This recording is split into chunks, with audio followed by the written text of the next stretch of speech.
Good evening students, कैसे हैं आप लोग। आशा अच्छे होंगे, आप लोगों की पढ़ाई अच्छी चल रही होगी। आप सब लोगों का एक बार फिर आपके अपने ऑनलाइन प्लेटफॉर्म प्रयाग अकेडमी में बहुत बहुत स्वागत है। स्टूडेंट्स, हम लोग आने वाली परीक्षाओं के लिए सामान्य ज्ञान के यानी सामान्य अध्ययन के अंतर्गत विज्ञान से संबंधित प्रश्नावली कर रहे हैं। तो इसी क्रम में आगे हम आज का टेस्ट सीरीज शुरुआत करते हैं। ठीक है, इसमें लगभग 25 से 30 प्रश्न होंगे। तो चलिए शुरुआत करते हैं। आज का पहला प्रश्न इसमें है, निम्नलिखित में से कौन सा एक पाचन तंत्र की भित्तियों में से द्रुततम यानी बहुत तेजी के साथ गति से अवशोषित होता है। गर्म पेय के रूप में काली काफ़ी यानी कि काली यदि काफ़ी ले लें तो क्या जो है ना वो जल्दी से अवशोषित होगा, या विष के रूप में लिया गया DDT, या मदिरा के रूप में लिया गया अपरिष्कृत एल्कोहल, या डेजर्ट के रूप में आइसक्रीम। ठीक है, तो आप इनमें से देखेंगे तो यदि मदिरा के रूप में यानी कि शराब के रूप में यदि एल्कोहल लिया जाता है तो बहुत तेज़ी के साथ क्या होता है, वो यानी कि तुरंत असर करता है। 5 मिनट के अंदर क्या होता है, इंसान जो है वो उसके नशे में आ जाता है। ठीक है, तो आपका हो जाएगा C, यानी कि मदिरा के रूप में लिया गया अपरिष्कृत एल्कोहल। अगला प्रश्न है, एक संतुलित आहार में क्या पाया जाता है। ठीक है, तो संतुलित आहार में क्या पाया जाता है, इसमें प्रोटीन, वसा और कार्बोहाइड्रेट दिया है। तो कार्बोहाइड्रेट हम सबसे ज़्यादा लेते हैं ना, नहीं कि का चावल सबसे ज़्यादा लेते हैं, रोटी सबसे ज़्यादा लेते हैं। तो जिसमें आपका कार्बोहाइड्रेट ज़्यादा होगा वही वाला होगा, इन दोनों में से कोई एक होगा। और वसा सबसे कम लेते हैं। तो 1/2 भाग प्रोटीन, 1/4 भाग वसा और 3/5 भाग क्या कार्बोहाइड्रेट। आपका उत्तर यही हो जाएगा। वसा सबसे कम लेते हैं। यहाँ देखिए वसा दोनों बराबर है, वसा और प्रोटीन। कितना दाल खाते हैं या सब्जी खाते हैं उतना ही क्या घी भी खाते हैं क्या, या उतना ही तेल खाते हैं, नहीं खाते हैं ना। तो ये आपका क्या हो जाएगा, सही हो जाएगा।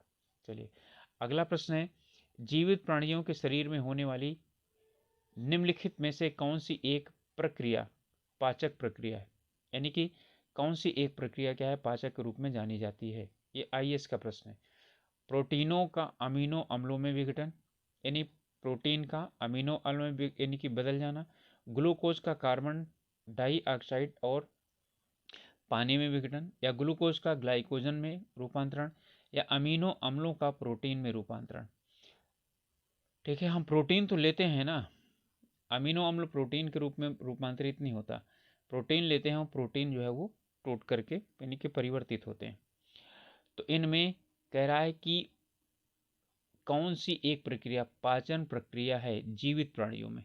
तो जीवित प्राणियों में पाचन प्रक्रिया है ये कि जब ग्लूकोज यानी कार्बोहाइड्रेट वो टूट करके ऑक्सीजन उसमें जुड़ता है और उसमें कार्बन डाइऑक्साइड निकलती है और पानी निकलता है। ठीक है, तो इसी को ही क्या बोलते हैं, पाचन प्रक्रिया के अंतर्गत ही आता है। अगला प्रश्न है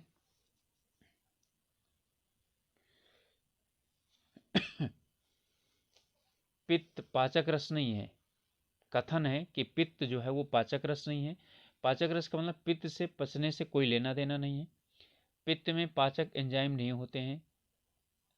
अब ये आपका हो गया। अब इसमें ए और आर दोनों सही हैं। आर ए की व्याख्या करता है। ए और आर क्या है, दोनों गलत है। ए सही है, आर गलत है। आर सही है और ए गलत है। ठीक है, तो देखिए पित्त पाचक रस बिल्कुल है, तो पहला वाला क्या हो गया, गलत हो गया। और जब पाचक रस है तो उसमें क्या पाए जाएंगे, एंजाइम पाए जाएंगे। एंजाइम ही भोजन को पचाते हैं, तो ये दोनों के दोनों क्या हो जाएंगे, गलत हो जाएंगे। भोजन को पचाने का काम एंजाइम करते हैं, तो आपका उत्तर क्या हो गया, बी। ए और आर दोनों क्या है, गलत है। चलिए अगला प्रश्न है, गलत युग्मों को पहचाने।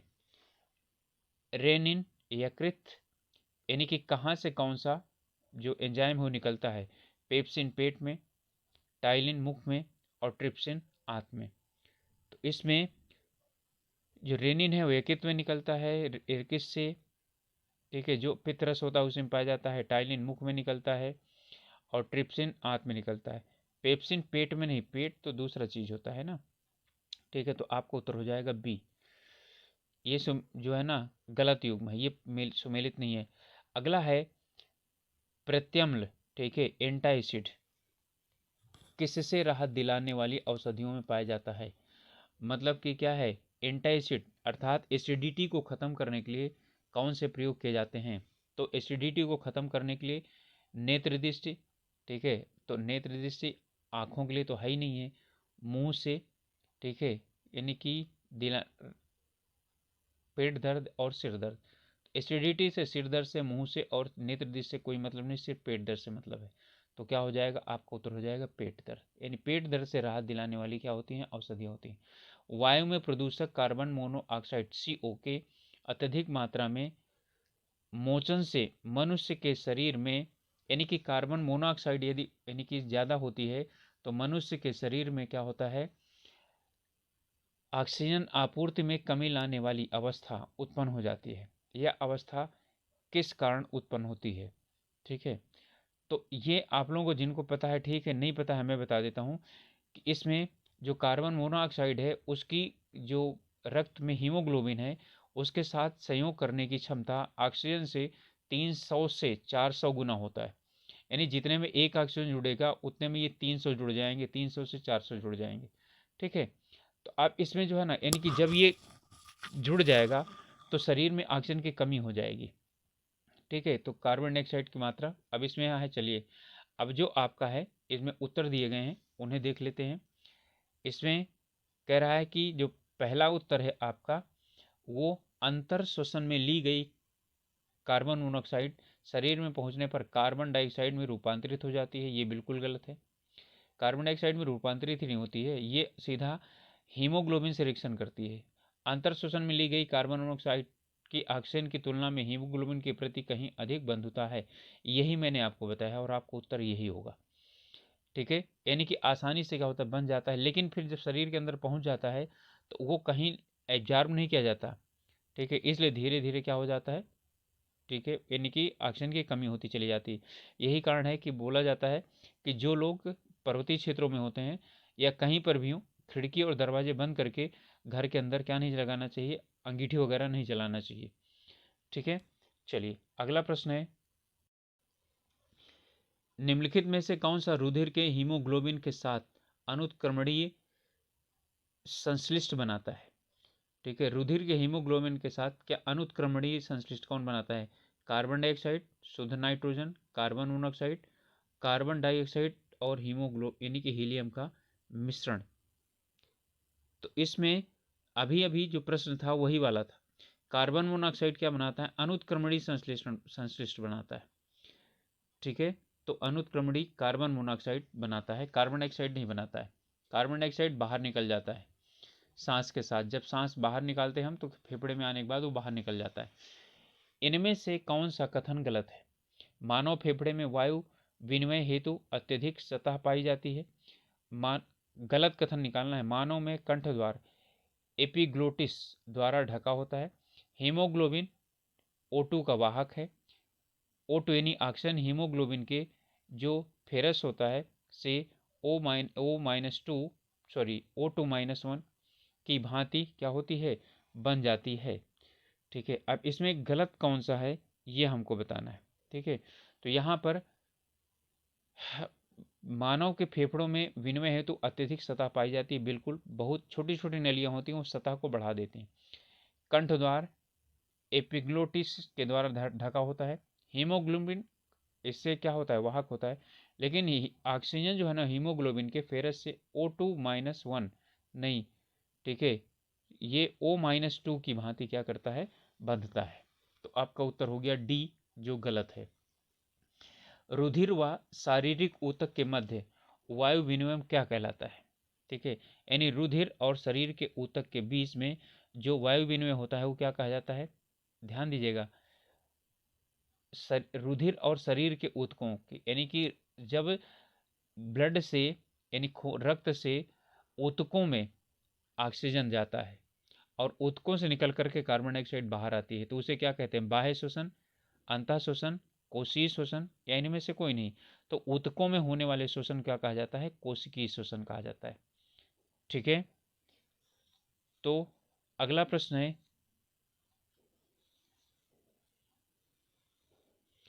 इनको सही क्रम पहचानिए। नासामार्ग, ग्रसनी, कंठद्वार और श्वासनाल। इसका मतलब है कि यानी कि जो सांस जाती है वो कहाँ से कहाँ तक जाती है। नासामार्ग से ग्रसनी में जाती है, ग्रसनी कंठद्वार में जाती है, फिर कहाँ जाती है, श्वासनाल में जाती है। या नासामार्ग से कंठद्वार, फिर ग्रसनी और फिर श्वासनाल। ये कंठद्वार, तब कंठद्वार है ही नहीं है, नासा मार्ग से ही शुरुआत होती है। नासा मार्ग के बाद ग्रसनी में जाती है, ग्रसनी के बाद कंठद्वार में जाती है, फिर श्वासनाल में जाती है। तो आपका उत्तर हो जाएगा ए इसका।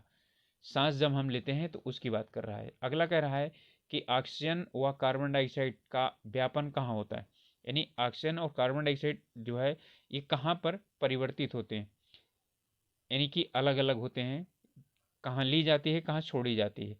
तो श्वसनी में बिल्कुल नहीं, वायु कोष्ठ की झिल्ली में, रुधिर व ऊतक में, वायु कोष्ठ में।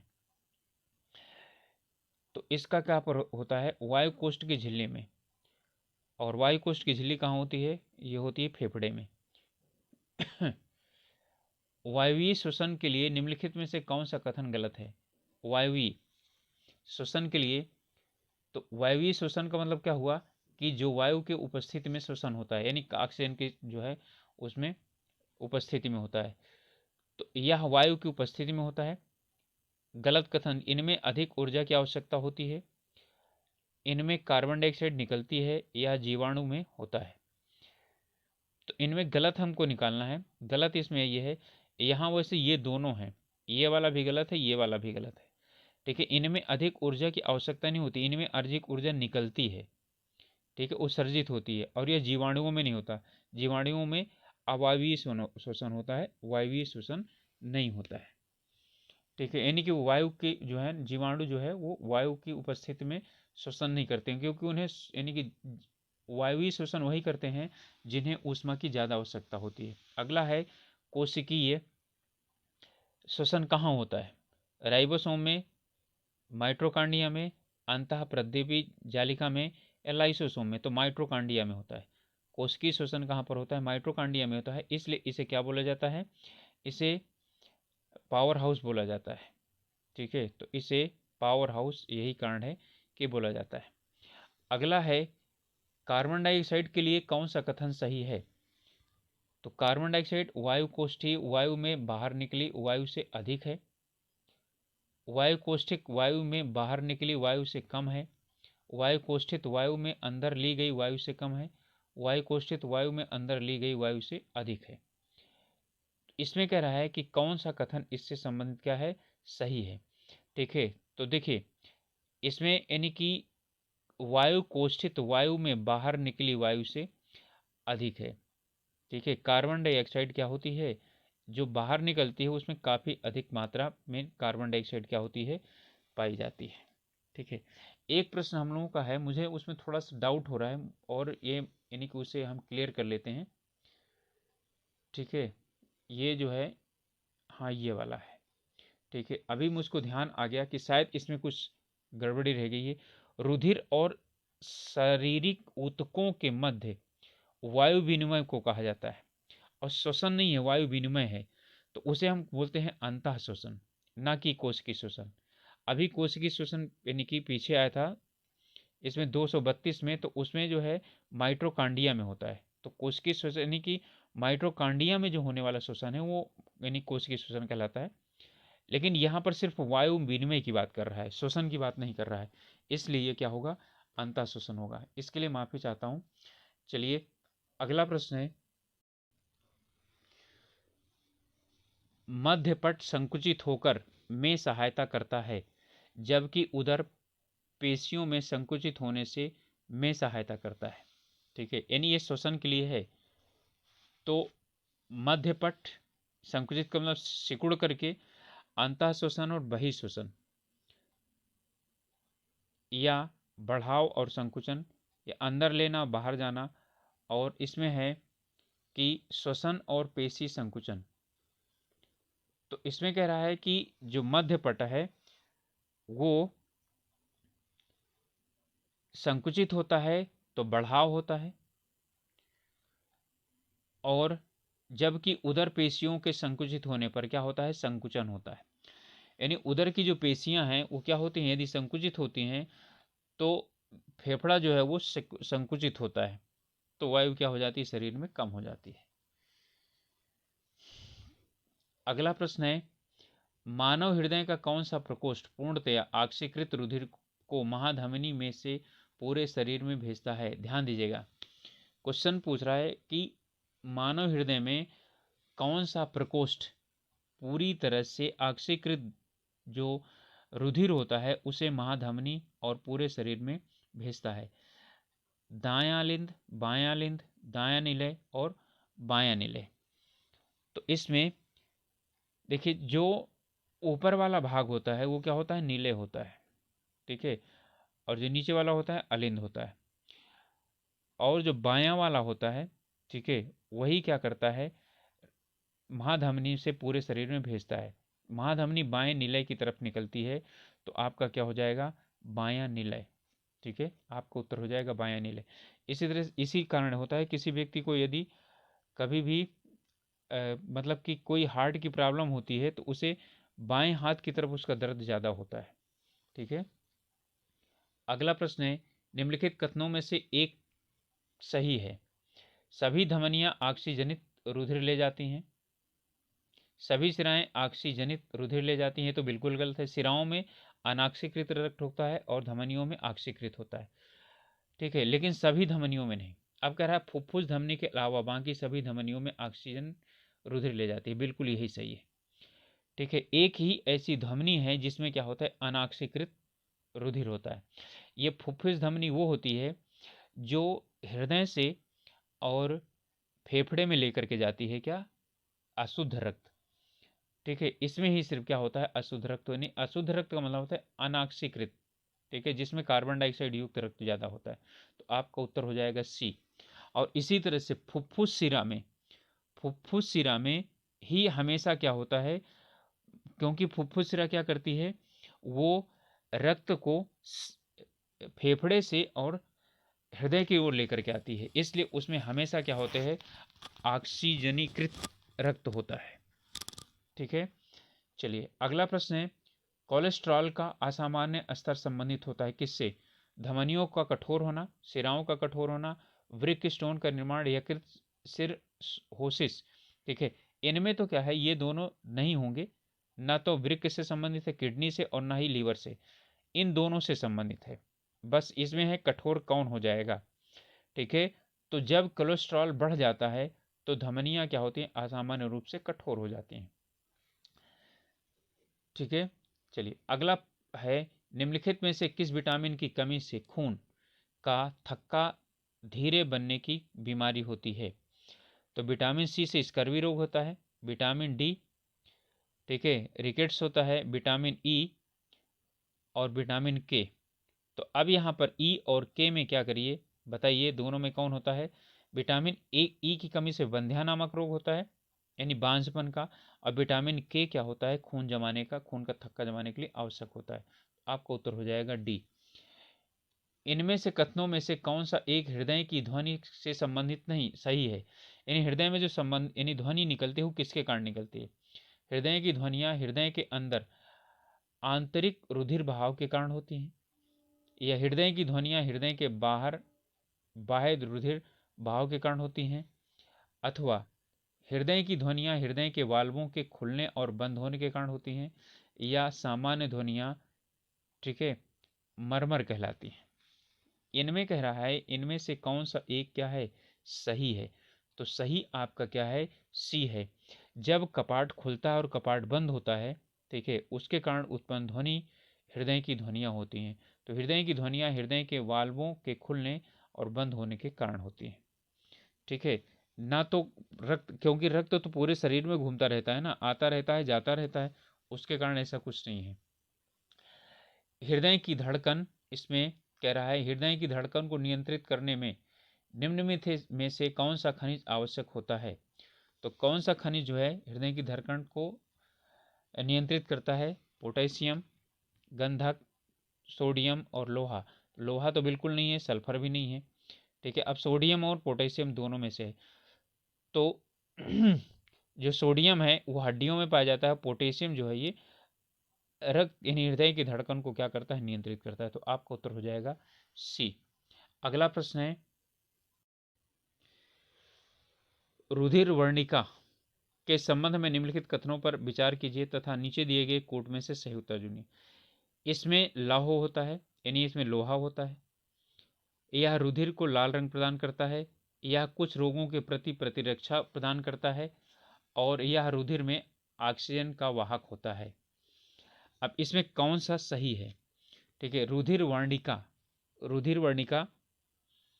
अब आप इसे यदि इंग्लिश में बोला जाएगा तो आसानी से आप लोगों को क्या हो जाएगा, ये समझ में आ जाएगा। ठीक है, और यदि इंग्लिश नहीं बोला जाएगा तो समझ में नहीं आएगा। ठीक है, रुधिर वर्णिका का मतलब हीमोग्लोबिन। ठीक है, तो हीमोग्लोबिन में क्या पाया जाता है? लोहा पाया जाता है। इसी के कारण क्या होता है? इसका लाल रंग होता है। ये बिल्कुल क्या नहीं करता है? प्रतिरक्षा नहीं प्रदान करता है। इसमें ऑक्सीजन ले जाने का क्षमता होती है। तो आपका 1, 2 और कितना हो गया? 3। तो 1, 2 और 4, 3 तो गलत है। 3 जिसमें भी होगा उसे गलत कर दीजिए। इसमें भी 3, इसमें भी 3, इसमें भी 3 गलत हैं और क्या हो जाएगा? सी हो जाएगा। यानी हीमोग्लोबिन किसी प्रकार की प्रतिरक्षा प्रदान नहीं करता है। प्रतिरक्षा कौन प्रदान करता है? WBC। चलिए, अच्छा, WBC नाम लेते ही आगे, WBC का बनना तथा RBC का विनाश होता है। ठीक है, यानी कि WBC कहाँ बनता है, RBC कहाँ, ठीक है, यानी समाप्त होता है। तो जो प्लीहा होता है ना, स्प्लीन, तो प्लीहा को कहा जाता है RBC की कब्रगाह, यानी कि लाल रुधिर कणिकाओं की कब्रगाह, वो प्लीहा होती है। ठीक है, तो आपका जो है ना उत्तर हो जाएगा बी, प्लीहा यानी स्प्लीन। ठीक है, चलिए अगला प्रश्न है,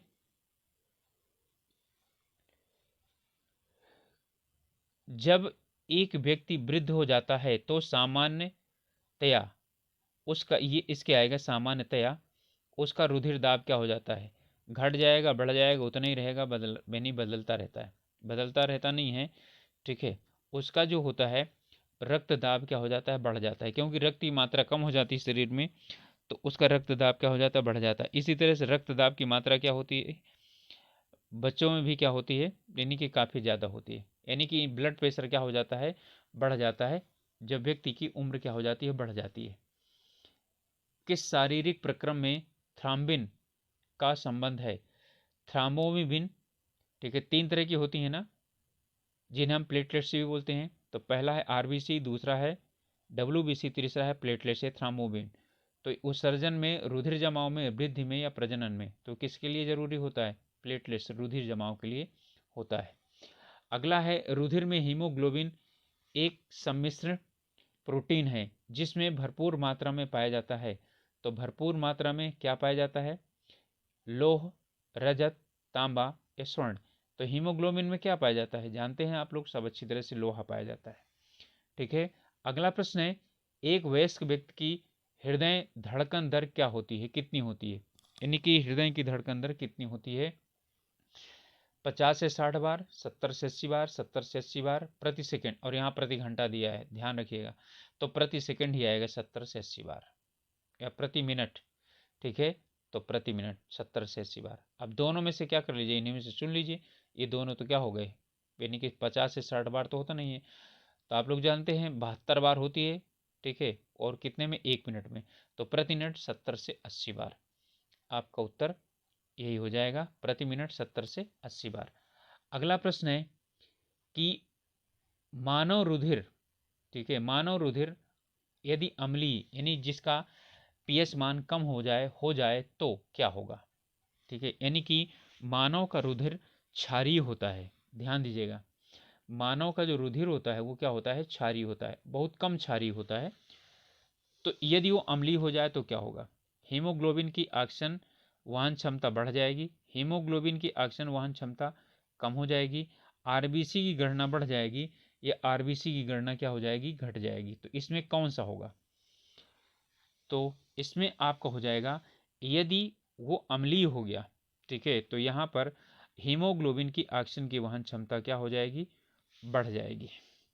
ठीक है, तो आपका उत्तर हो जाएगा ए, हीमोग्लोबिन की ऑक्सीजन वहन क्षमता क्या हो जाएगी? बढ़ जाएगी। ठीक है, तो स्टूडेंट्स, ये थे कुछ हमारे विज्ञान के प्रश्न, और आशा है हम लोगों का प्रयास आप लोगों को अच्छा लगेगा, और अच्छा लग रहा है तो अभी तक यदि आप लोगों ने चैनल को सब्सक्राइब नहीं किया है तो प्लीज़ सब्सक्राइब कीजिए, साथ ही साथ अपने ग्रुप्स में इसे शेयर कीजिए, जिससे कि और भी लोग इसका फ़ायदा उठा सकें और हम लोगों के साथ मिल करके तैयारी अपनी, ठीक है, और अच्छी कर सकें। तो अब मिलते हैं अगले वीडियो में, तब तक के लिए आप लोग अपनी पढ़ाई कीजिए, स्वास्थ्य का ध्यान रखिए और अच्छी तरीके से तैयारी कीजिए। यदि किसी भी विषय पर आप लोगों को यानी कोई वीडियो या कोई चीज़ समझ में नहीं आती है तो आप लोग बता सकते हैं, उस पर क्या किया जाएगा, आप लोगों को वीडियो बना करके उपलब्ध करा दी जाएगी या तो ऑनलाइन क्लास ले ली जाएगी, ठीक है। तो आपको उससे यानी कि काफ़ी ज़्यादा सहूलियत हो जाएगी। तो मिलेंगे अगले वीडियो में, तब तक के लिए all the best and God bless you.